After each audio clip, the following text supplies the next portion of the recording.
C'est tout bon? Parfait. Tout le monde voit mon écran? Parfait. Bah, écoute, je vous propose de commencer et puis, bien évidemment ouais, tout à fait. C'est intéressant, ce que tu dis, Diallo. Tout à fait. Alors, bah, merci à tous d'être venus à cette, session, donc entre midi et 2 qui va aborder les conditional access. Alors, je l'ai appelé news parce qu'il n'y a pas eu tant de nouveautés que ça, hein, pendant les Ignite, mais ce qui est important, c'est plutôt le nouveau design que je suis en train de mettre en place, que j'ai mis en place pour certains clients, que je suis en train de mettre en place pour 2024. Parce que forcément, hein, la sécurité, comme vous le savez, c'est mouvant, donc ça change et il faut mettre en place des designs qui sont changeants et flexibles. Sinon, c'est compliqué. Donc en termes d'agenda, ça va être simple. On va voir la partie intra-conditional access global rapidement. Pas besoin de vous montrer ce que c'est une conditional access. Tout le monde sait ce que c'est. D'accord. Donc comme je vous l'ai dit, c'est pas le but vraiment, c'est de comprendre le design. Hein. C'est pas vraiment de faire du bullshit et de vous faire des présentations sur des choses que vous connaissez déjà. Par contre, si vous devez retenir un truc de la présentation, c'est ce chapitre-là, à savoir les best practices et les designs. Parce que tout le reste, vous connaissez, je pense, plus ou moins. Mais ce qui est important, c'est celui-là, c'est le manage policies, les token protection, les templates CA et les best practices. Okay. Ensuite, on fera quelques démos, si mon environnement de démo me laisse faire, et puis on passera aux questions-réponses. Alors, les conditional access, comme vous le savez, j'en parle toujours, en fait, c'est quelque chose qui est basé sur 3 piliers, d'accord? C'est le Zero Trust qui est offert par Microsoft, on le connaît tous, c'est la version explicite, les privilèges, la bridge. C'est important de comprendre que les conditional access vont vous aider à mettre en place ce mécanisme-là. C'est ça qui est important. Donc, c'est pas finalement un produit en tant que tel, c'est vraiment l'IAM, l'ITP de Microsoft qui va vous aider à faire cette partie de Zero Trust principale, d'accord? Ça, c'est important. D'ailleurs, vérification explicite, hein, comme vous le savez, sous-jacent, il y a toutes les vérifications que la conditional access va effectuer avant d'autoriser on va dire les gens ou les identités à consommer de l'information.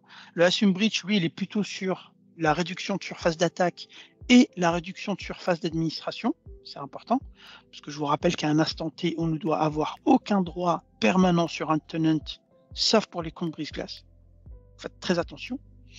Et le assume breach, c'est votre technique d'attaque et de défense en cas d'alerte. Donc Microsoft, du coup, comme je vous le disais tout à l'heure, pourquoi c'est les conditional access en fait qui vous mettent en place ça? C'est parce qu'en fait c'est le policy engine dans Azure AD qui est basé sur ce moteur conditional access et qui est basé sur plusieurs choses. Il est basé sur ce qu'on appelle le continuous risk assessment automation. Donc c'est quelque chose qui apprend de manière continue et qui permet de proposer de la sécurité en continu, d'accord? Donc par exemple, s'il y a un changement de token, s'il y a un changement de comportement, tout de suite, ça va faire un break et ça va stopper et ça va vous alerter ou ça va refuser l'accès. Ensuite, vous avez le Threat Analytics and Telemetry. Donc ça, c'est le plus important, c'est la télémétrie qui est envoyée, donc de vos signaux qui sont envoyés sur Azure, et surtout tout ce qui est Security Graph. Donc Microsoft va venir puiser dans ce puits Security Graph de tous les logs, de tous les vendeurs dans le monde, hein, parce qu'il n'y a pas que Microsoft qui participe à ça, c'est un truc ouvert. Et dedans, on va retrouver les leaks des passwords, les leaks des identités, etc. Et c'est là-dessus, en fait, que Microsoft va venir faire son mapping et apprendre, et ensuite faire en sorte que il voit telle attaque, telle attaque, telle attaque. Alors, honnêtement, tout ce que je vous montre là, bien évidemment, c'est plutôt avec du P2, hein, parce qu'il y a quand même beaucoup de machine learning derrière, beaucoup d'intelligence, donc forcément, on passe directement sur du P2. Okay. Donc là, rapidement ici, ce qui est important à comprendre, c'est que au début, on avait cette partie identité, donc on avait le mariage identity endpoint qui permettait en fait de se conjuguer et ensuite d'en faire qu'un en termes de conditional access. Et ensuite, ça permettait de nous faire des règles pour accéder aux applis, aux data et à l'infrastructure. C'est aussi simple que ça, d'accord, si on veut le vulgariser au maximum. Avec le private access et le Internet Access que je vous ai déjà présenté, on rajoute cette brique de Network Access, c'est le chaînon manquant qui manquait, rappelez-vous, qui nous permet donc d'avoir une coquille complète de identité Network Device pour pouvoir faire du Zero Trust. Et là, du coup, on est vraiment en mode ce qu'on appelle ZTNA, du coup, donc Zero Trust Network Access, et qui nous permettra d'accéder à n'importe quelle ressource depuis l'extérieur, depuis l'intérieur, tout en maintenant le niveau de sécurité au maximum, c'est-à-dire au niveau Zero Trust.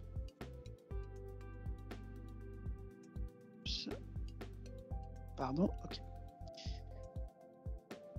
Donc ici, les conditional access fonctionnent de manière très simple. En fait, on va se baser sur... Il y a une slide pour les expliquer, vous inquiétez pas. On va se baser sur un scope. Ce scope-là, justement, c'est les identités que vous allez devoir, on va dire, accrocher dans le conditional access. On a le niveau de risque. On va avoir aussi le niveau de trust et de compliance de votre device. C'est pour ça, rappelez-vous, quand je vous dis identité, device, quand ils sont mariés, c'est ce couple-là qui est important. C'est l'identité et le risque et la compliance du device. On va avoir la partie application, les data que vous allez consommer, la location d'où vous venez, votre source d'où vous venez, et bien sûr, très important, le compliant network. Si vous avez bien suivi, le compliant network, c'est la partie access, donc l'offre Global Secure Access, à savoir Private Access et Internet Access. D'accord? Donc les conditions access en entrée, on a tous ces trucs-là, en gros. Ok? À l'intérieur, ils vont venir, on va rentrer dans le moteur, on va faire de l'unification policy, on va faire du machine learning, du deep learning, et on va apprendre, on va aller chercher les infos sur d'autres sources, comme je vous l'ai dit, Microsoft, puis ils vont le rallier ici. Et ils vont faire ce qu'on appelle du CAE, du Continuous Access Evaluation. Ça, c'est très important parce qu'en fait, on suit la durée de vie du token du début jusqu'à la fin. Et s'il y a le moindre changement, on déclenche la Conditional Access aussitôt. Ça, c'est très important à comprendre. Je vous donne un exemple. Si vous dites par exemple que le MFA doit être activé quand on sort de l'extérieur, si vous n'aviez pas de CAE, en fait, ce qui se passe, c'est que l'utilisateur qui est en interne, il va tout simplement se connecter son MFA parce qu'il est en intérieur, et dès qu'il sort, en fait, il aura toujours le MFA, il aura toujours pas besoin de mettre le MFA jusqu'à l'expiration du jeton. On est d'accord. Le CAE, il va vérifier, il va voir qu'il y a un changement dans le token, c'est-à-dire qu'il y a un changement de location au niveau de la source, et là, automatiquement, il ne va pas attendre que le token soit expiré pour lui redemander du MFA parce qu'il est à l'extérieur. Il va lui demander automatiquement dès qu'il change de statut et dès qu'il change, on va dire, de situation, tout simplement. Donc c'est ça le CAE. Et CAE, c'est valable sur tous ces trucs-là. Et c'est très important de comprendre ce point-là. Donc une fois qu'on a fait tout ça, bien évidemment, on a le SSE, donc le Service Security Service Edge, qui ni plus ni moins la partie Microsoft Global Secure Access entre le Entra Access et le Private Access. Et dedans ici, on a tout ce que les Conditional Access vont bien évidemment faire. Donc soit on va faire un hello, soit on va faire un require, c'est-à-dire on va autoriser mais avec des conditions, soit on va bloquer directement, soit on va faire des restrictions. Et bien évidemment derrière, on a toutes les applications auxquelles on souhaite y accéder. Soit des applis connectées à Azure, soit des applis on-prem, parce que maintenant on peut le faire avec les Private Access, rappelez-vous, ou alors le Identity Protection, Identity Proxy, entre Identity Proxy, ou toutes les applications Internet que vous connaissez, la partie SaaS. Okay, donc là, voilà, c'est une big picture très simple qui vous permet de faire ça. Et comme un petit clin d'œil sur le Private Access, vous voyez ici la partie on-prem, on a rajouté du RDP SSH Printer, parce que là, c'est la magie, c'est-à-dire qu'avec du réseau, on est capable d'encapsuler ça dans de l'authentification, et ce qui fait que je suis capable d'atteindre n'importe quel service TCP avec l'identité directement avec la partie Private Access. Donc ça, c'est ce que je vous ai expliqué dans l'ancien webinaire qui sera, comme je vous l'ai dit, normalement publié dans ce week-end, en même temps que celui-là normalement. Ok, maintenant, deuxième chapitre, très important, le plus important du webinaire, c'est le design et les best practices dans Microsoft Entra. Comme vous le savez, le old version, les gens, en fait, ils voient les conditional access comme ceci. All user, ensuite, on a le mécanisme ici, puis on a les applications. D'accord? Ce qui fait qu'en général, quand on va faire des conditional access, on ne va pas mettre en place des personas, on ne va pas prendre en compte le niveau de personas qu'on a dans les identités. D'ailleurs, c'est valable avec Okta, c'est valable avec n'importe quel IDP qui fait ce qu'on appelle du control access, tout simplement. Là, c'est Azure AD en l'occurrence, enfin MS Entra ici dans notre cas, mais si c'était de l'Okta, c'est pareil, on doit prendre le même paradigme. Si c'était One Identity, c'est la même chose si vous voulez. Okay, donc là, on n'a pas de séparation de personnages, on n'a pas de ségrégation, on n'a pas de granularité, on n'a pas de tiering, c'est-à-dire qu'on n'a pas ce fameux tiering modèle où on va dire chaque compte, enfin chaque type de compte doit avoir ce niveau de sécurité, on va dire, granulaire en fonction de ses besoins, ça c'est important. Et bien évidemment, c'est hyper compliqué, comme je vous le disais, pour du troubleshooting, parce que si vous avez un problème, le moindre problème ici, bah, si vous voulez toucher quelque chose, bah, vous allez toucher all user tout de suite. Donc, ce qui fait que vous allez toucher les admins, les VIP, les utilisateurs et les guests. Vous voyez un peu comment ça peut être compliqué derrière. Donc là, je vous parle des choses très pragmatiques. Okay, et finalement, en termes de design, donc je vous ai préparé ça. En termes de design, la nouvelle vision, on devrait plutôt en fait voir le Microsoft Entra comme une espèce en fait de rail, tout simplement. Et dans ces rails, en fait, on va venir mettre ce qu'on appelle nos personas. Alors, bien évidemment, encore faut-il définir les personas, encore faut-il savoir ce que c'est un persona dans Azure AD. On en reparlera après, mais le but là, c'est juste de vous montrer de manière high level, au niveau personas, qu'est-ce qu'on peut faire au niveau d'Azure Active Directory, au niveau de Microsoft Entra, pour pouvoir proposer un design flexible et adaptable de conditional access. Là, comme vous pouvez le voir ici, j'ai plusieurs silos que j'ai séparés. Donc, j'ai un silo de privilege account, un silo de standard account, un silo de guest access account. D'ailleurs, là-dedans, ça peut aussi reprendre, vous savez, si vous faites du CSP, vous avez les providers qui se connectent sur votre tenant. Ça, c'est aussi ça important. Hein. J'en parlerai, je pense, dans un autre webinaire. Et vous avez les workload identities. Les workload identities, je rappelle, ce sont les identités qui ne sont pas humaines, ce sont des identités machines qui sont provisionnées, par exemple, par des SPN, des app registration ou autres. Okay, et là-dedans, bah, du coup, forcément, on a de la flexibilité. On est plus granulaire parce qu'en fonction des conditionnel access, bah, je vais pouvoir toucher granulairement la ressource que je souhaite. J'ai moins de risques d'erreur. Pourquoi? Bah, parce que tout simplement, si j'ai une erreur sur les guest access où je dois faire du troubleshooting, bah, je vais directement le faire ici. Et je ne vais pas impacter les autres silos que vous voyez ici, que j'ai mis un peu de couleurs différentes. D'accord? D'ailleurs, vous le voyez ici. Ensuite, vous voyez bien ma souris, les accès sont séparés aussi à toutes les applications. Le but, c'est de séparer les flux de manière logique en termes d'accès, en fonction du persona. C'est ça qu'il faut comprendre. Je répète, le but, c'est de séparer les flux au niveau Azure AD en fonction des personas de manière logique. C'est comme on fait dans l'Active Directory, tier 0, tier 1, tier 2. Là, c'est un peu la même chose. Alors, c'est pas vraiment la même chose parce que c'est plutôt de l'enterprise model dans le cloud, on appelle ça. C'est pas du tiering, vraiment. Mais je préfère dire tiering parce que ça parle à tout le monde. Et c'est intéressant et facile à comprendre, en fait, tout simplement. Et vous voyez surtout que je peux aussi faire de la gouvernance de manière aussi très simplifiée. Je peux faire mon life cycle de manière simplifiée.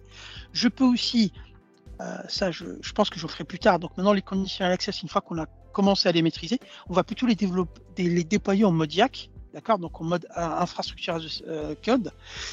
Et si vous êtes en mode YAC DevOps sur la partie déploiement des conditional access, si vous n'avez pas ce modèle-là, ben vous êtes mort. Vous êtes mort parce que vous ne saurez jamais quoi déployer, comment, où, et surtout quelle cible, quelle ressource, quel personnage vous allez toucher.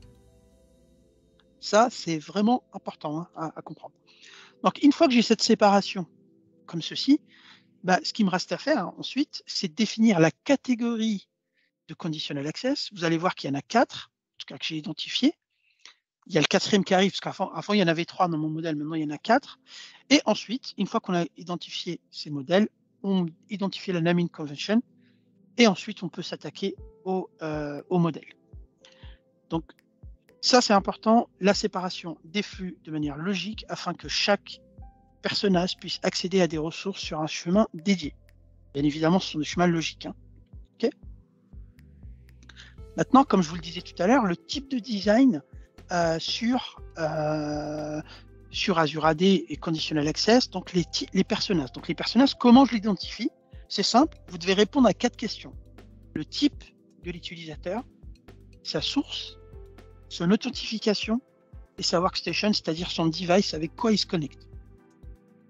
Si vous arrivez, faites l'exercice chez vous, vous allez voir. Si vous arrivez à répondre à ces 4 questions, ici, donc type, source, authentification, workstation, vous allez pouvoir avoir un modèle de personnage automatique dans Azure Active Directory dans MS Entra. Voilà, c'est un modèle. Bon, je le fais à peu près depuis 2019, donc j'essaie un peu de l'améliorer, mais à force d'expérience et pas mal de projets, j'arrive souvent aux mêmes questions en fait. Et si vous arrivez à déterminer le type, la source, le tent et la workstation, ça va fonctionner. Et je vais vous montrer tout à l'heure comment ça marche justement. Donc ça, c'est définir les personas, comme je vous l'ai dit, en deuxième lieu. Donc premier lieu, je répète ici, design, séparation des flux, comprendre comment ça marche. Deuxième, définition des personas. Troisième, enfin, toujours deuxième personnage, là justement, je vous les explique. J'ai le persona 1 qui est le privilège account. Là, regardez, c'est simple. Hein. Le type, c'est tous les comptes qui ont des privilèges access. La source, elle vient uniquement de mon Azure AD only, parce que je vous rappelle que les privilèges account ne doivent surtout pas être synchronisés. Attention. Authentification, bah, je fais du passwordless FIDO2 only. Ça veut dire que je fais que du passwordless. Et workstation, bah, je me connecte uniquement depuis une station PO. Si vous réussissez à répondre à ces 4 questions, vous avez un privilège account. Voilà, c'est aussi simple que ça. Si on reste factuel et pragmatique dans ce qu'on veut mettre en place. Ensuite, le deuxième point, c'est les standards accounts. Standard account, c'est pareil. C'est un employé qui n'a pas de privilège, donc c'est n'importe quel utilisateur de l'entreprise, typiquement, qui est synké depuis l'Active Directory si vous êtes dans un environnement hybride, ou alors qui est directement depuis Azure AD. Je vais dire Azure AD parce qu'en trace c'est compliqué. Azure AD directement parce qu'ils sont provisionnés directement dans Azure AD, donc ce qu'on appelle les cloud only. D'accord. Ensuite, authentification, je fais de l'OAuth2 OpenID Connect parce que forcément je consomme la librairie MSL dans Azure AD. Vous vous rappelez, j'avais fait un webinaire là-dessus sur comment fonctionnent les tokens JWT quand vous allez vous connecter. Finalement, on consomme le protocole OAuth et OpenID Connect, tout simplement, pour la partie autant. Ce qui fait que ça rentre dans Azure AD et c'est ce qui vous permet d'avoir cette lumière, en fait, authentification moderne. OK ? Plus du MFA, bien sûr. Alors, ici, vous pouvez aussi rajouter entre parenthèses, vous avez des sociétés qui sont assez matures aujourd'hui, qui ont du passwordless pour les users. Je vous avoue que c'est quand même compliqué aujourd'hui de mettre ça en place, mais vous avez quand même quelques sociétés qui l'ont déjà et qui le POC déjà, par exemple. Moi, j'ai des clients dans lesquels on est en train de le POCer. Et vous avez donc la workstation. La workstation, c'est simple, elle est soit hybride avec Azure AD Entra, soit elle est Intune compliant. Okay. Alors, elle peut être Azure AD registrated si vous faites du BIOD, mais ça, je ne le recommande pas, parce que ça veut dire que n'importe quel device peut se connecter sur votre tenant.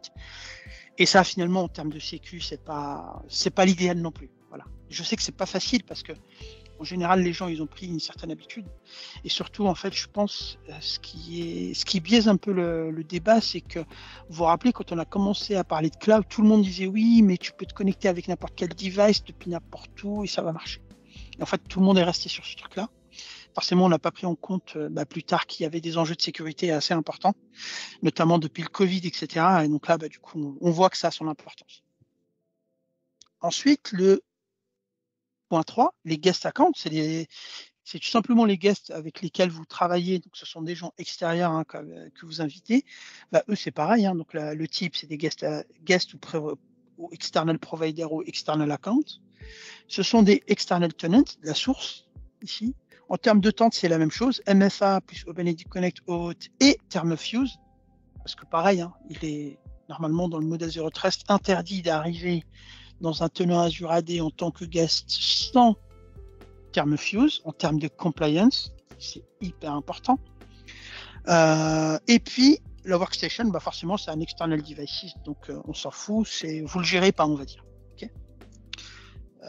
Ensuite, quatrième point, les workload identities. Donc les workload identities, ce sont, comme je vous le disais, des identités non machines, non humaines.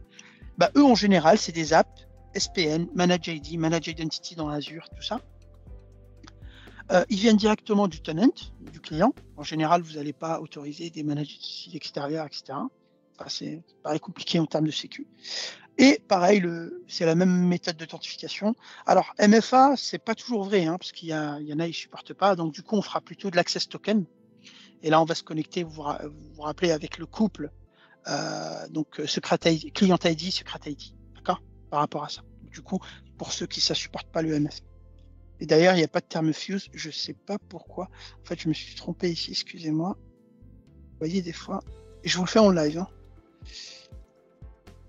Comme vous le savez, ici, on ne triche pas. Voilà. Je le remets ici. Voilà. OK. Parce que c'est mon copier-coller, je pense, qui arrive. OK. Ça, c'est vos personnages. J'espère que jusqu'à présent, c'est clair.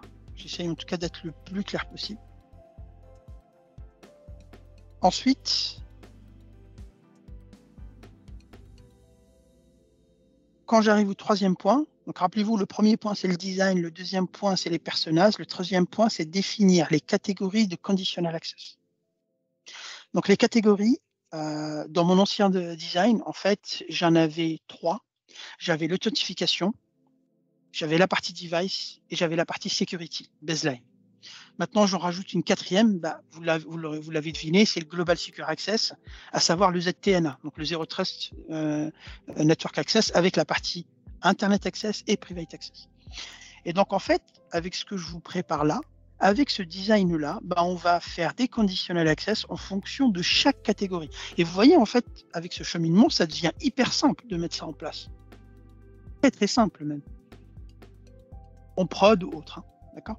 Et donc là, vous voyez que j'ai le tente, la partie device, la partie sécu et la partie globale. La partie authentification, en général, on va être sur le MFA, on va être sur l'authentification strange, donc la partie phishing resistant. On va être sur la protection du QR code, ça va arriver bientôt chez Microsoft aussi au niveau du phishing. On va être aussi sur du passwordless classique. La partie device, on va être sur le Intune et Entra-Hybrid Compliance. Et puis aussi Registry App et Registry Client App si vous faites du MAM avec Android ou iOS. La partie sécu, on va être surtout sur la session protection, les tokens protection, l'authentification contexte et le risk key et le user sign-in risk. Okay, c'est des catégories, hein, tout simplement, qui sont basées sur les options que vous avez dans les conditional access. C'est aussi simple que ça.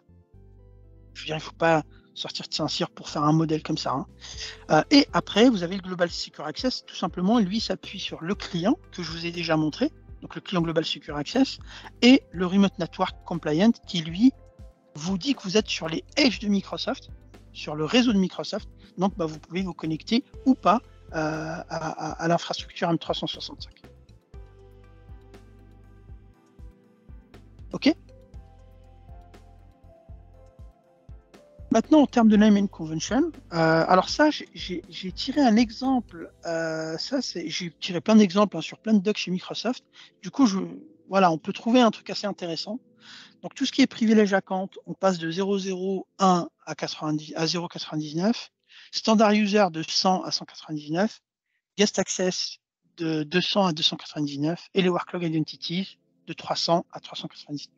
Donc, ce qui fait que vous allez avoir, en fait, une architecture Azure Active Directory structurée par persona. Ces personas seront déployés sur plusieurs conditional access qui eux-mêmes sont déployés en fonction de plusieurs catégories. Vous voyez, c'est simple. Finalement, c'est pas compliqué et ça permet d'avoir quelque chose d'extrêmement propre. Et là, je vous ai mis des exemples. Par exemple, si je veux demander du MFA pour les admin users, CA, donc ça, je commence toujours par CA, c'est conditional access. Ici, je vais mettre le scope. Donc là, ici, c'est privilège account. Ça, c'est mon personnage ici. Le numéro, 001. Et ensuite, une description. Pour que ça soit simple quand même à lire, pour que quand vous allez faire du troubleshooting ou de l'assessment, vous serez capable de lire très rapidement. D'accord ? Ça aussi, hein, je vous conseille de bien mettre les bons noms qui vont bien, parce que sinon, c'est compliqué. De toute façon, la naming convention, c'est toujours compliqué hein, dans les entreprises. Il n'y a pas de science exacte, donc c'est en fonction de vous, de vos besoins et de vos particularités surtout. Okay, donc après, ici, je vous mets toutes les conditional access qu'on peut mettre en place en fonction des catégories. Donc l'authentification policy, les device access policy, la strict security policy, donc le baseline, et la partie global secure access. Donc là, vous avez tout directement. Bien évidemment, vous pouvez vous inspirer pour faire vos designs, etc. Comme ici. Alors bien sûr, un best practice, n'oubliez pas le what if avant de commencer vos productions et surtout n'oubliez pas aussi le report only mode quand vous n'êtes pas sûr de quelque chose. Je pense notamment au disable de la legacy authentication, des choses comme ça. D'accord ? Est-ce qu'il y a des questions jusqu'à présent ? C'est clair pour vous ? Ouais, on pourrait l'appeler comme service account, le Workflow Identities, ouais, tout à fait. OK, très bien. Parfait. Donc maintenant, je vais vous reparler des managed policies parce que j'avais fait un tour vite fait la dernière fois. Les managed policies, comme vous le savez, en fait, Microsoft by Design, d'ailleurs, ça, j'en ai plus besoin parce que je l'ai reseté. En fait, by Design maintenant, prenez l'habitude aussi d'y aller sur entra.microsoft.com, c'est important. By Design, maintenant, Microsoft va vous proposer des policies qui seront intégrées dans Azure Active Directory, qui vont vous aider à vous mieux protéger. Donc, ça s'appelle des Managed Policies, d'accord? Donc, ces Managed Policies, tout simplement, ce sont des policies managées par Microsoft, qui sont proposées par Microsoft. Là, vous voyez que j'en ai deux. D'ailleurs, vous voyez bien l'étiquette ici. La première, comme je vous le disais, permet... D'ailleurs, ce qui est bien, c'est qu'on peut la voir, Donc, si je vais ici, déjà, je peux la désactiver et l'activer ou la mettre en report only. Par défaut, elle arrive en report only et sous 90 jours, elle passe automatiquement en activé. D'accord? Mais vous imaginez bien, avec le modèle que je vous ai présenté, moi, ça, j'en ai pas besoin. Donc, je passe tout de suite en désactivé, en fait. Parce que, justement, ça, je le fais déjà dans mon modèle. D'accord? C'est des choses que je fais déjà. Okay. D'ailleurs, donc, dans ces managed policies, je reviens. Vous pouvez voir ici, donc, si vous cliquez dessus, ce qu'elle fait, les actions recommandées. L'état, comme je vous l'ai dit, donc activer, désactiver report only. Vous pouvez voir le scope. Donc là, vous voyez, ici par exemple, typiquement, c'est un peu contraire à ce que je vous disais, c'est que là, elle va choper tous les users. Alors c'est bien parce que ça sécurise, ça donne un premier niveau de sécurité. D'accord? Mais moi, en fait, le problème, c'est que je vais aller plus loin. Et du coup, si je veux aller plus loin, je suis obligé de faire mon propre design avec cette fameuse ségrégation. Vous voyez ce que je veux dire? C'est ça, en fait, le plus important. Après, bien sûr, je peux aussi venir ici modifier, du coup, les users qui soient exclus, pas exclus. Vous voyez ici, là, il y en a, ils sont exclus directement dans mon admin qui est exclu. Et je peux aussi modifier la conditional access. Si je clique sur modifier, là, je vais venir modifier, mais je vais modifier que le scope, en fait. Même pas, en fait. Enfin, pardon, modifier le scope d'exclusion. C'est-à-dire que par défaut, eux, ils considèrent que c'est pour tout le monde, parce qu'ils veulent sécuriser by design le tenant. Par contre, je peux venir exclure quelques scopes ici. Ensuite, ça va toucher toutes les applis. Là, pareil, je peux faire que de l'exclusion. Quoique même pas, en fait, maintenant, ça a changé. Je peux même pas faire d'exclusion parce que ça va toucher toutes les applis. Et en termes de conditions, je peux rien faire non plus. C'est-à-dire tout est grisé. Et en termes de droit, forcément, ils vous demandent le MFA et puis vous n'avez pas trop le choix, finalement. D'accord? Et ici, on est sur... là, il nous laisse quand même la fréquence de connexion, soit à chaque fois, donc à chaque fois, vous avez du MFA, soit de façon périodique. Et j'ai l'impression que même ça, en fait, je peux même pas y toucher. Ouais, ça, je peux même plus y toucher. Donc, je vous le disais, c'est que là où vous êtes libre, c'est les exclusions et la partie report only activée ou désactivée. Donc, honnêtement, si vous avez fait un modèle comme je vous l'ai présenté, ça, vous n'en avez pas besoin. Donc, celle-là, si vous voulez, elle met en place l'authentification MFA sur les utilisateurs qui ont un niveau de risque sign-in, d'ailleurs, qui est à quoi? On va regarder, qui est haut, comme vous pouvez le voir. Et cette valeur-là, rappelez-vous, elle vient de Identity Protection. Donc, ça veut dire que pour que cette condition access de toute façon fonctionne, vous êtes obligé d'avoir du Azure AD P2. Sinon, ça ne marche pas. OK? Important de comprendre parce que les signaux se parlent chez Microsoft. C'est pour ça qu'on parle d'XDR. C'est que ça va au-delà juste d'un simple portail, parce qu'en fait, tous les outils se parlent, que ce soit l'identité, les endpoints, le réseau, les data, et c'est ça qui fait la force de l'écosystème DevOps, SecOps de Microsoft. Donc ça, c'était la première. La deuxième, elle est ici. Donc ça, si vous voulez, c'est simple. Elle va demander du MFA pour tous les admins, enfin une catégorie d'admins pour tous les portails d'administration. Si on creuse un peu, si on va ici, ça je vous l'ai déjà montré, mais c'est bien de repartir là-dessus. Vous voyez que les rôles qui sont écrits, là c'est pareil. En fait, c'est bien, je ne dis pas que c'est pas bien, mais si vous voulez, ça ne respecte pas le modèle qu'on a mis en place. Notre modèle, qu'est-ce qu'il dit? Il dit chaque compte qui a le moindre privilège, et normalement sous PIM, doit avoir du MFA. Alors que là, en fait, on est uniquement sur des rôles spécifiques, c'est très bien, mais je pense qu'ils vont l'enrichir parce que ça, pour moi, ça ne suffit pas. D'accord? Vous voyez, par exemple, administrateur Azure DevOps, je suis désolé, mais quand vous êtes Azure DevOps administrateur, vous pouvez quand même faire pas mal de choses au niveau des pipelines, au niveau de vos pipelines Azure DevOps. En fait, vous pouvez les créer, vous pouvez créer des services connection, etc. Donc là, vous pouvez potentiellement faire des dégâts là-dessus. Donc faites très attention à ça. Donc c'est pour ça que moi, pour l'instant, les manage policy, si vous êtes mature au niveau conditional access, je ne les recommande pas de les activer. Par contre, si vous n'êtes pas mature et que vous souhaitez être accompagné de manière simple, bien évidemment, vous pouvez les laisser activer. Et je rappelle la règle, ils arrivent en report only pendant 90 jours et ils passent en activé sous 90 jours derrière, tout simplement. Ok. Donc là, si je reviens sur les slides, ici, donc voilà, en fait, hein, donc là, vous avez, comme je vous le disais, du multifacteur pour les admins, du multifacteur pour la partie user et du multifacteur pour la partie sign-in risk, tout simplement. Au bout de 90 jours, ça passe en on, pardon.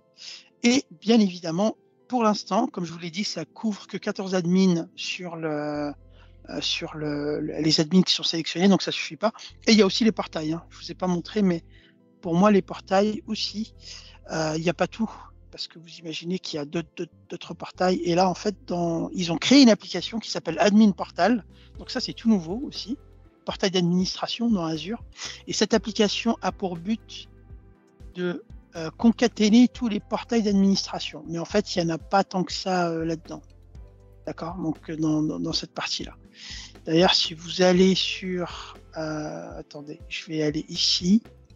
Comme ça, je vous donne peut-être le lien. Ici. Avant d'y aller là, d'ailleurs, c'est bien. Ça permet aussi, ça je ne vous l'ai pas montré, c'est vrai.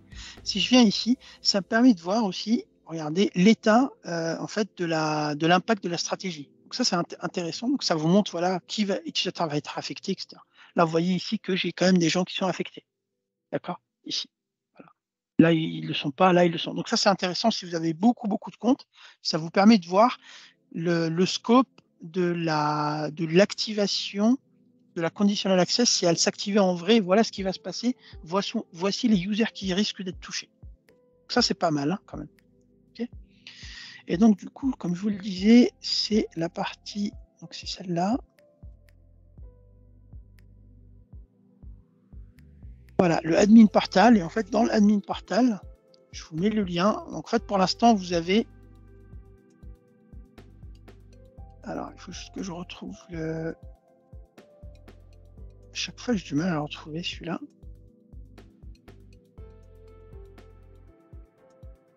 Cette application... Non, là, il m'envoie ici. Bon, bref, je vous retrouverai le lien, je vous le donnerai. Et en fait, il regroupe un peu tous les portails d'administration, mais en fait, il n'y a pas tout. Je trouve qu'il n'y avait pas tout dans cette partie-là, donc ça serait bien quand même, pareil, que ça soit élargi. Donc pour moi, je vois 2 défauts là-dessus. Enfin, je ne sais même pas si on peut appeler ça des défauts à ce stade, hein, bien évidemment, mais c'est agrandir le niveau de prendre en compte tous les comptes admin et prendre en compte aussi tous les portails d'administration.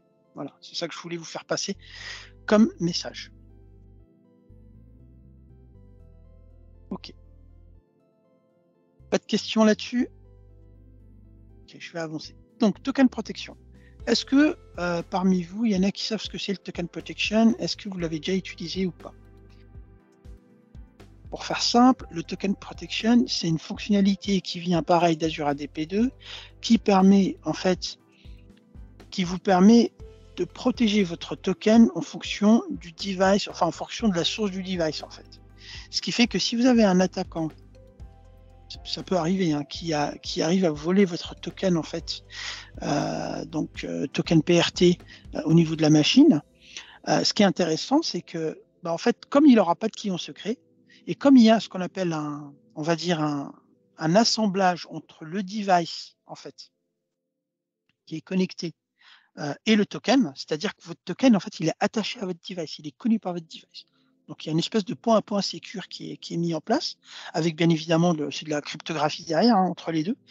En fait, du coup, ils viennent associer. Ce qui fait que s'il y en a un sans l'autre, si l'attaquant vous vole votre token et il se connecte depuis une autre machine, en fait, ça ne marchera pas parce qu'il n'aura plus le client secret.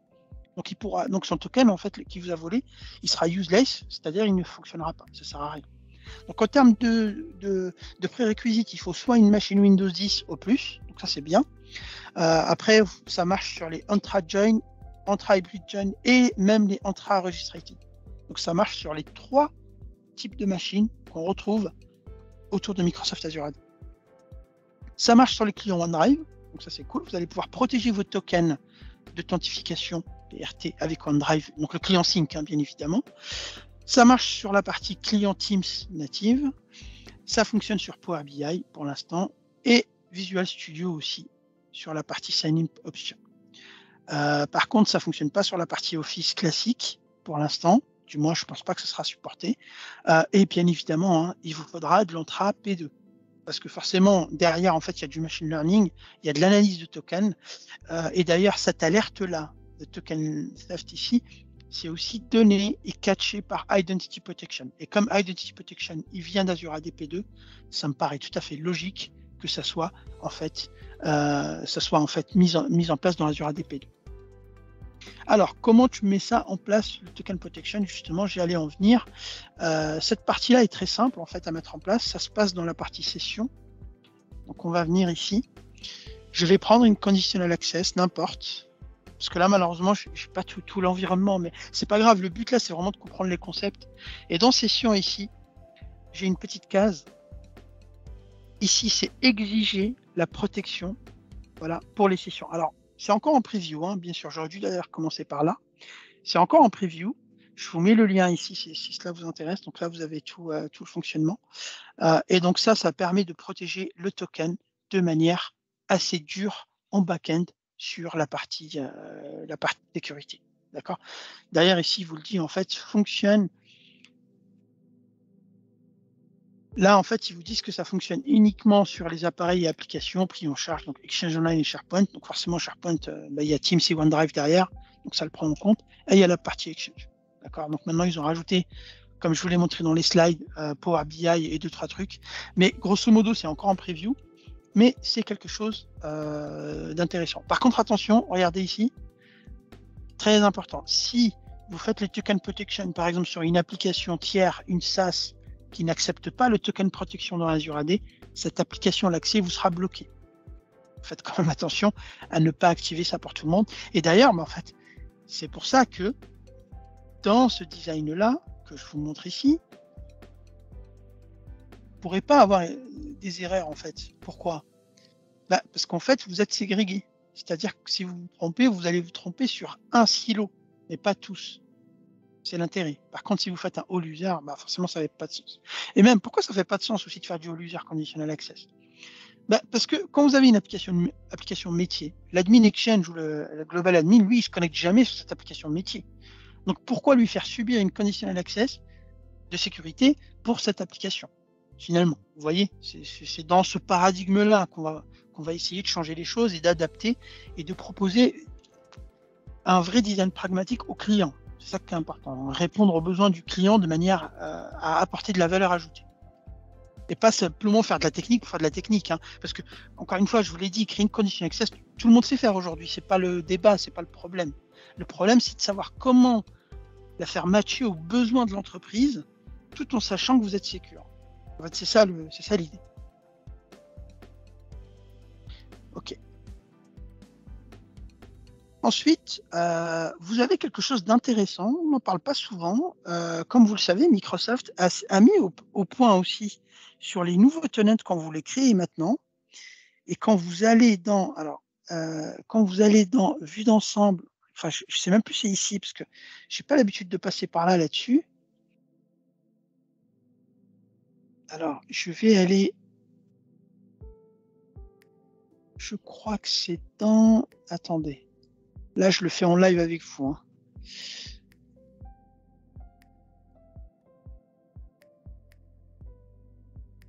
Il faut que j'aille dans plus, je pense.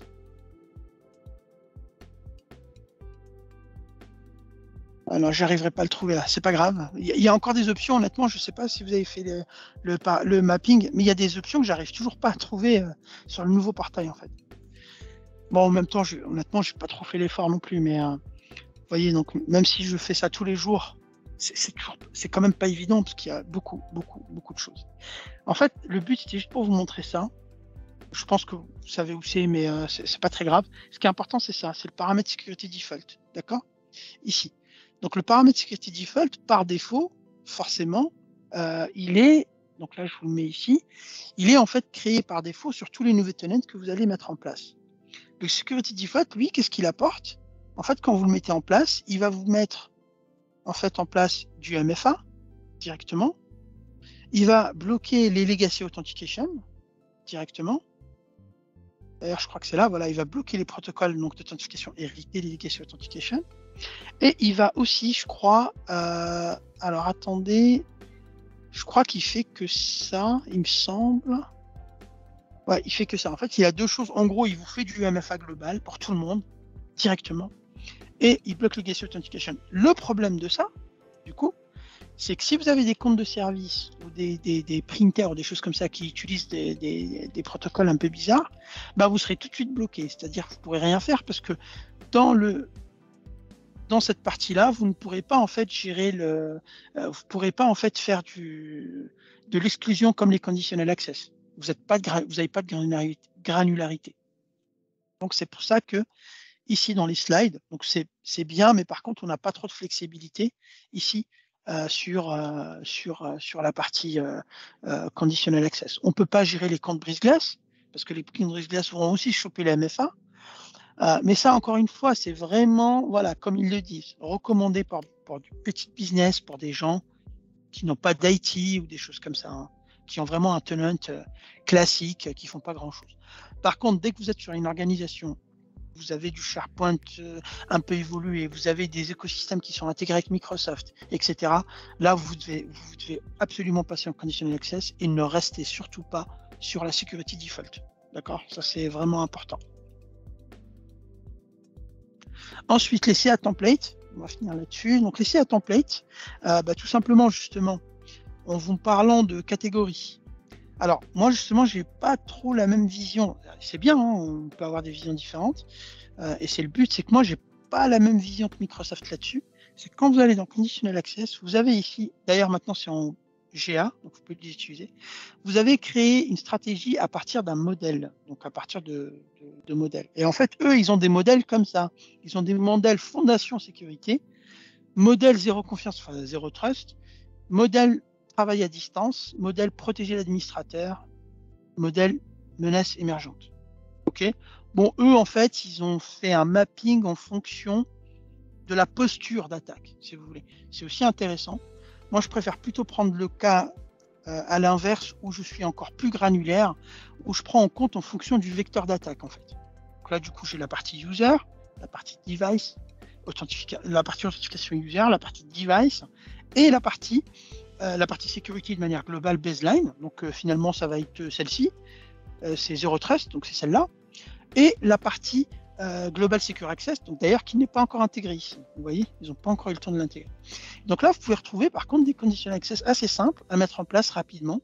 Vous voyez, par exemple, si je vais sur sécuriser l'information de l'inscription, ça veut dire quoi? Ça veut dire que je peux dire aux gens, mais ça vous le savez, on en a déjà parlé, d'éviter que le MFA puisse être enrôlé depuis l'extérieur, par exemple. Là, je vais venir ici. Ça va vous mettre la description. Vous pouvez changer l'état. Par défaut, aller en report only. Vous pouvez ici ensuite la créer directement. Là, par exemple, je vais la créer. Une fois que c'est créé ici, je vais pouvoir venir ici changer bien évidemment le scope. C'est ça qui est intéressant avec ces templates, c'est-à-dire ce sont des templates qui sont quand même modifiables comme vous voulez. Ça vous aide juste à créer la structure, la coquille, et après vous les modifiez comme vous voulez. D'accord? Ici. Voilà. Donc là, n'hésitez pas à mettre en place ça en fonction, bien évidemment, de vos besoins. D'ailleurs, je vais revenir ici, je vais la supprimer parce que je n'en ai pas besoin. Ici. Et puis, donc je crois que c'est la dernière. D'ailleurs, je ne sais même plus où aller maintenant.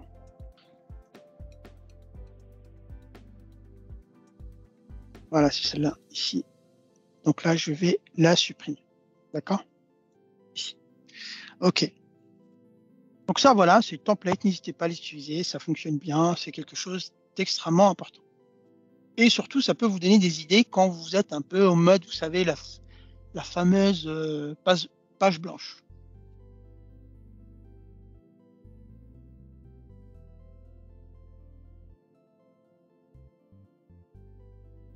ici, qu'est-ce qui me fait là mon truc? Ah oui, d'accord. Okay. Je comprends. J'ai fait l'erreur. Excusez-moi 2 secondes.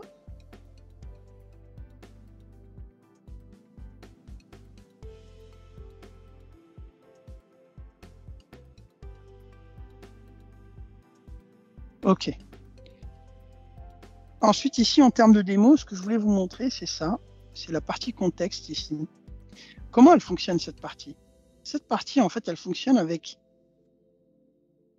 on va dire, 2 composants importants. Donc, il y aura la partie, forcément, identité, partie Azure AD, la partie PIM, donc c'est 2 composants, la partie contexte, 3 composants, plus les Protected Actions. Protected Actions, je vous rappelle, ce sont le fait de protéger des actions et pas l'authentification. Donc, on va au-delà. D'accord?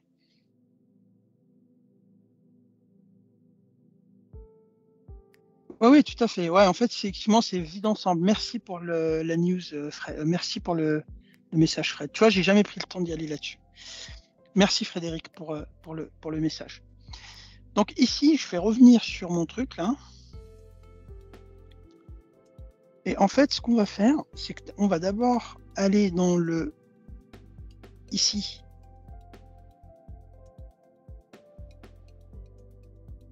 Dans les conditional access, dans la security, pardon. Dans conditional access. Et ici, vous voyez, vous avez plein de choses. On va d'abord dans le contexte d'authentification et vous voyez, vous allez voir que moi, normalement, j'en ai créé un. Si je voilà, je ne l'ai pas bougé, il est là. Il s'appelle T0ZTadmin. Donc là-dedans, si je vais dessus, là, pour l'instant, ça fait rien. Hein, c'est juste un contexte qui ne sert pas à grand-chose. Oh, pardon. Qui ne sert pas à grand-chose, dans un premier temps. OK.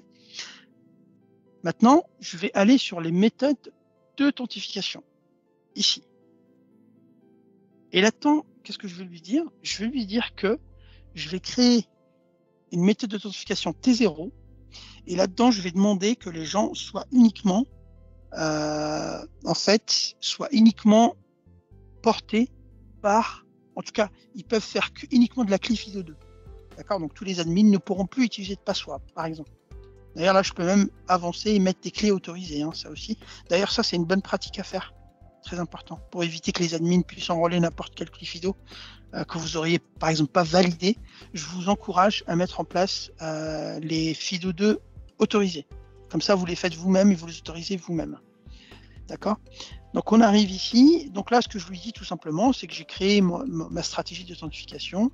Et là, je lui demandais la clé FIDO uniquement. Là, vous voyez, j'aurais pu faire autre chose, mais ça ne m'intéresse pas. Moi, ce que je veux, c'est ça. Maintenant que j'ai fait ça, ici, je vais aller sur PIM. Donc là, vous voyez, je suis en train de faire une concaténation entre Azure AD, PIM, les conditional access et l'authentification contexte. Donc, vous voyez, j'ai 4 composants, en fait, au final. La mécanique, en fait, elle est composée de 4 composants. Je vais aller sur un rôle, par exemple, Security Admin, qui me plaît bien. Ah oui, donc du coup, c'est excusez-moi, c'est en français, donc c'est administrateur de sécurité, pardon.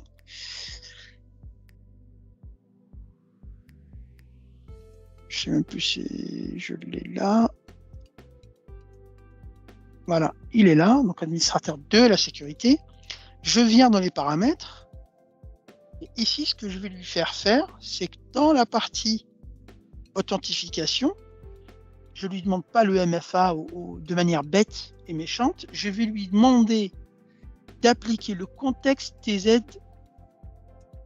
par contre ZTadmin. Donc ça veut dire quoi? Ça veut dire que la personne, elle va pouvoir se connecter de manière classique avec son MFA classique.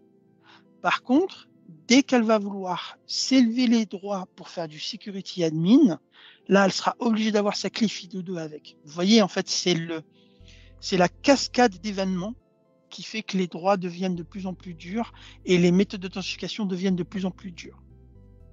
Tout simplement. OK? Donc ici. Ça, c'est le premier point. Ensuite, vous avez les Protected Actions. Les Protected Actions, comme je vous l'ai dit, c'est pareil, c'est pour protéger une action. Les Protected Actions, je vais venir dans Rôle et Administrateur, Action protégée, enfin Protected Action en anglais. Et ici, pareil, les Protected Actions, je vais pouvoir les assigner à mon contexte que j'ai créé. En fait, le contexte que j'ai créé, il est basé un peu sur tout. C'est un peu une zone centrale, ici.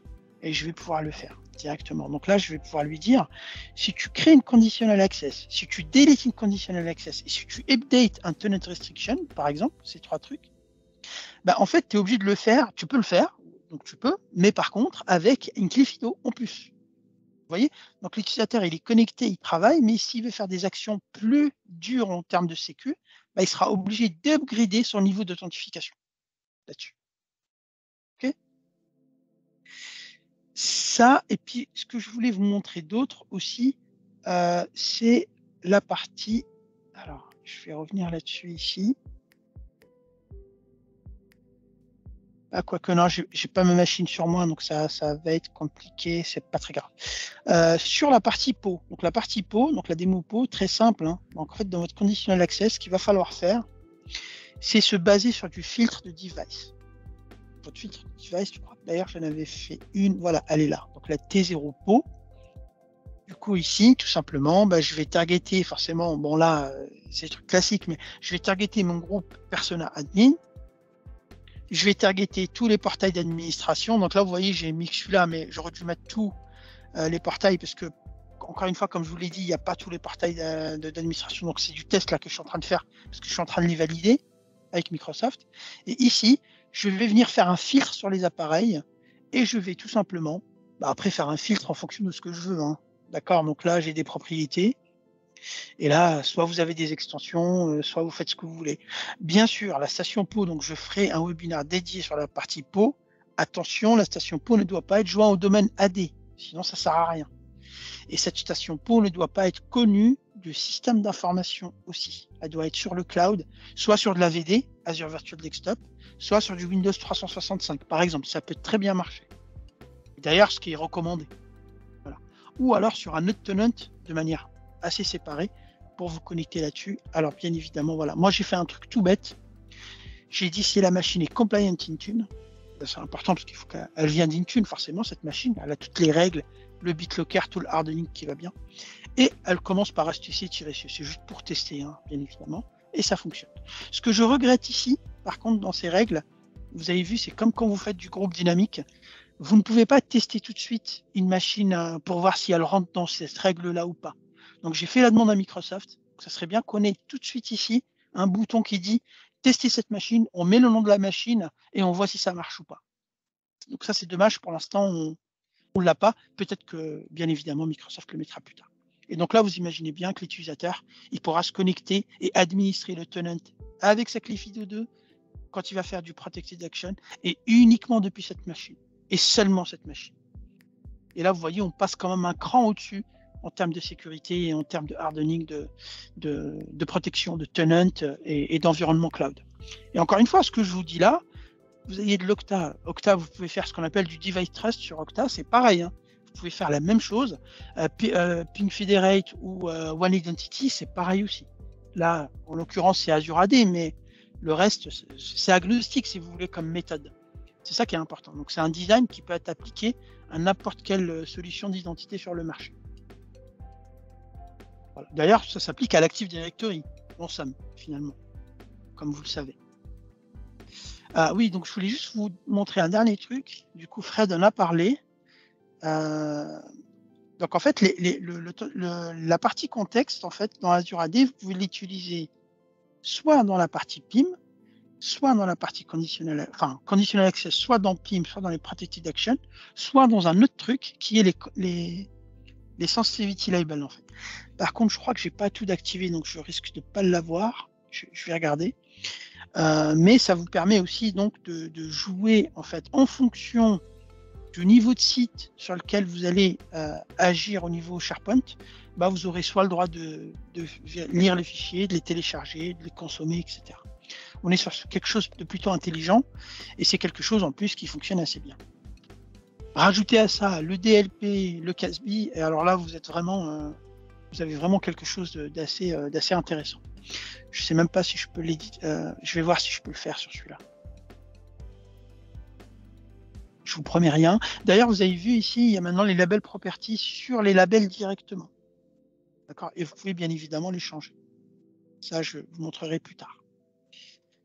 parce que c'est pas trop le but de ce webinaire. Donc là, je vais aller là-dessus. Et en fait, vous voyez, voilà, external sharing avec les conditional access, ici. Et en fait, là-dedans, vous allez voir que je vais pouvoir ici utiliser mon contexte ici, mon contexte pardon, que j'ai défini dans le conditional access. Donc, ce qu'il faut comprendre, c'est que ce contexte-là, il est cross-plateforme entre guillemets, parce que vous allez le retrouver dans les conditional access, vous allez le retrouver dans PIM, vous allez le retrouver dans les protected actions, et vous allez le retrouver dans la partie compliance-microsoft.com pour la partie sensitivity label. Voilà, tout simplement. C'est juste ça, un truc important à comprendre. Mais ça permet encore une fois de faire de la granularité, c'est-à-dire que je me connecte sur un site SharePoint et en fonction de mon contexte, c'est-à-dire en fonction de l'état de mon utilisateur, bah, j'aurai le droit de faire des choses ou pas. Et ça, c'est quand même cool. Alors qu'avant, bah, on mettait des droits et puis c'était soit tu as le droit, soit tu n'as pas le droit. Alors que là, on est plutôt sur du contexte et sur quelque chose de beaucoup plus abouti, beaucoup plus réfléchi. Ce que je disais à Fred, par contre, attention, quand vous mettez en place ça, moi je l'ai vu chez des clients, ça peut être très très compliqué à troubleshooter derrière, hein, s'il y a des problèmes. Donc ne complexifiez pas votre infrastructure.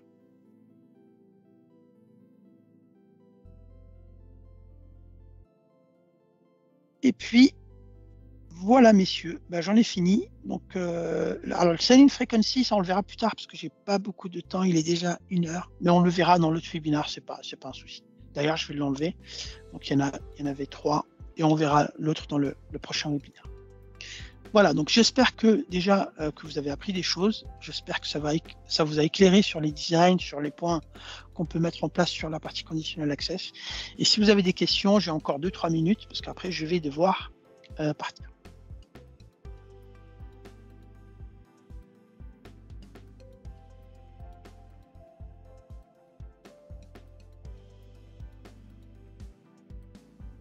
Merci Olivier. Top. Merci Chris. Merci Vincent. T'inquiète Vincent, tu auras le temps d'être bien saoulé avec ce discours.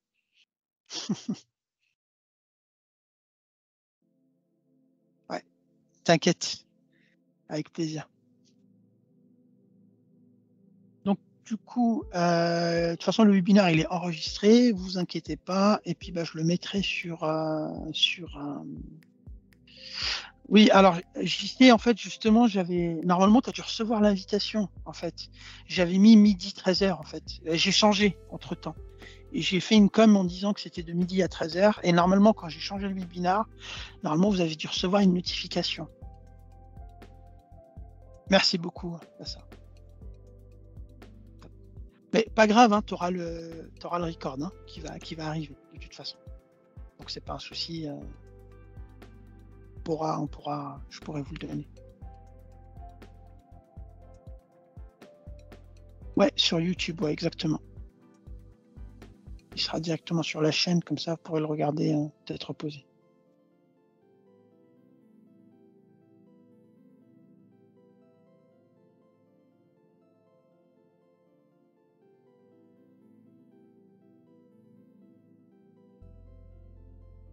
Merci beaucoup Frédéric. Je pense que du coup il y aura une partie 2, vous l'avez imaginé, sur la mise en place de ces conditional access. Donc là on fera du coup je pense que de la démo, parce que là j'ai posé les concepts et avec 2-3 démos, mais là j'ai surtout posé les concepts. Prochaine partie, ça sera que de la démo et on verra aussi l'export et l'import des conditional access. Parce que le but c'est qu'une fois que vous l'avez fait une fois, vous les exportez, vous les anonymisez et vous les mettez sur les autres tenants pour gagner du temps ou pour gagner en flexibilité ou pour aussi, important, le risque d'erreur. Parce que forcément, plus vous faites, plus vous risquez de vous tromper sur 2 ou 3 trucs. Donc ça aussi, c'est intéressant à voir sur l'import des fichiers JSON des conditional access, les importer ensuite sur les autres tenants. Voilà. Bah écoutez, il est 5. Je vous remercie à tous d'être venus. Et je vous dis à la semaine prochaine parce qu'il y a le webinaire Zero Trust qui sera basé sur des concepts. Il n'y aura pas beaucoup de démos, mais ce sera tout aussi intéressant. Voilà, messieurs, merci. Ciao.